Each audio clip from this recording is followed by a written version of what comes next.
after the election. Joining me is the Coalition's Home Affairs spokesman, now campaign spokesman as well, James Paterson. Senator Paterson, great to see you again. You have asked for a briefing on the Russian request for an airbase in Indonesia. What right do you have to one of them, and what reason has the government given for saying no? Andrew, those clips that you played from the Prime Minister and Murray Watt in your editorial show we have a deeply unserious Prime Minister comparing a proposal for a Russian Air Force base in our region to a fake moon landing and the Loch Ness Monster at the most serious time for our country since the end of World War II.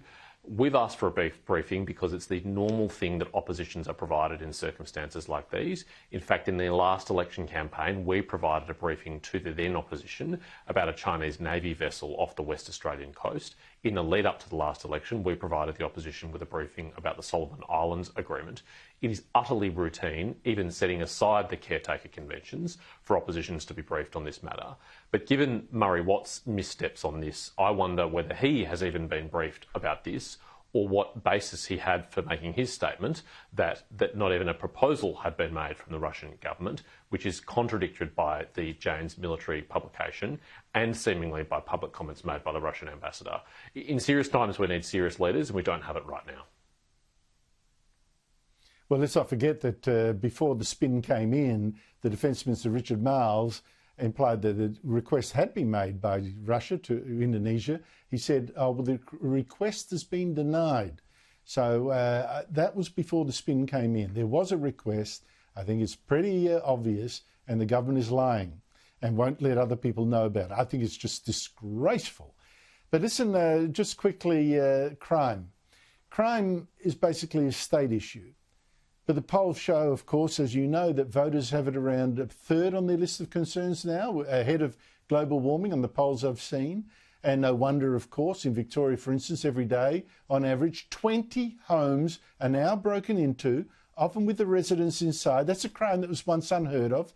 Today, the Herald Sun in Melbourne reports that gangs of youths are even stealing cigarettes for crime gangs that pay them $5 a packet to... Well, they're robbing service stations about 5 a week now.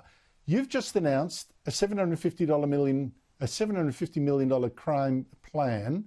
Why have you done that, and what is it?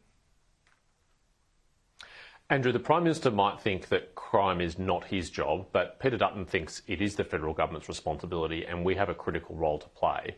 Many of the crime networks operating in our country are operating not just across state borders, but also internationally. And the federal government has a critical role to play in disrupting them to protect Australians.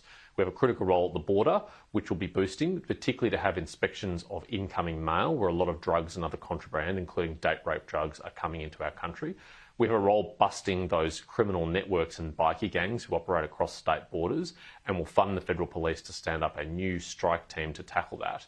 We've also got a role protecting children all around this country by introducing a sex offender disclosure scheme which allows parents and guardians to request information of police about people who have access to their children and whether or not they're on their sex offenders list. And shockingly today, the Prime Minister downplayed the merit of that idea and said he wouldn't be implementing that idea. And Murray Watt, again, was out there saying that it was a cynical exercise. I don't think the protection of children is cynical. I think it's really important, and I'm disappointed the Prime Minister couldn't rise to the moment and back this in a bipartisan way. And you've, of course, promising post and boast laws, which would make it illegal to post social media content glamorising involvement in criminal activity. I actually thought the social media outlets were already cracking down on that.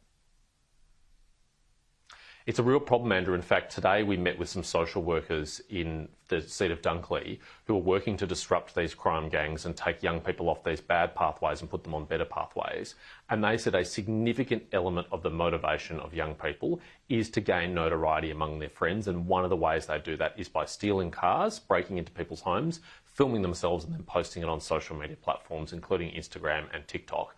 The platforms are not doing enough to deal with this problem, and the people who are doing this don't fear the consequences of it. That's why we'll bring in new laws to criminalise posting and boasting so that people do fear the consequences of this behaviour. Senator Paterson, thank you so much.